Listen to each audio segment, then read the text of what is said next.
The Vimalakirti Nirdesa Sutra, Chapter 5, Manjushri's Call on Vimalakirti. Vimalakirti replied, "Stupidity leads to love, which is the origin of my illness. Because all living beings are subject to illness, I am ill as well. When all living beings are no longer ill, my illness will come to an end. Why? A bodhisattva, because of his vow to save living beings, enters the realm of birth and death, which is subject to illness. If they are all cured, the bodhisattva will no longer be ill. For instance, when the only son of an elder falls ill, so do his parents, and when he recovers his health, so do they. Likewise, a bodhisattva loves all living beings as if they were his sons, so when they fall ill, the bodhisattva is also ill, and when they recover, he is no longer ill." Manjushri asked, "What is the cause of a bodhisattva's illness?" Vimalakirti replied, "A bodhisattva's illness comes from his great compassion." Manjushri asked, "Why is the Venerable Upasaka's house empty and without servants?" Vimalakirti replied, "All Buddha lands are also void."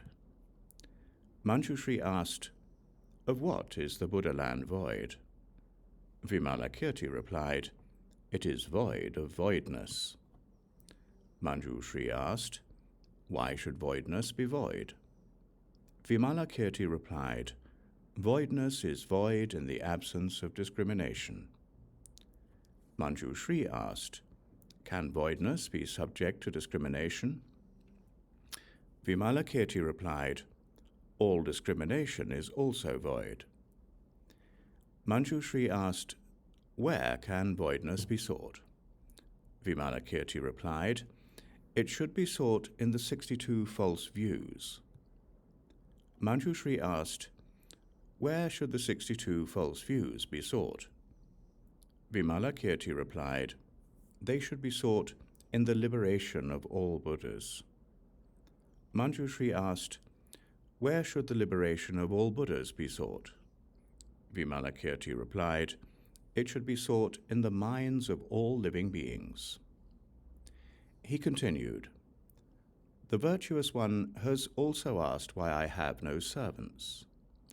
Well, all demons and heretics are my servants. Why?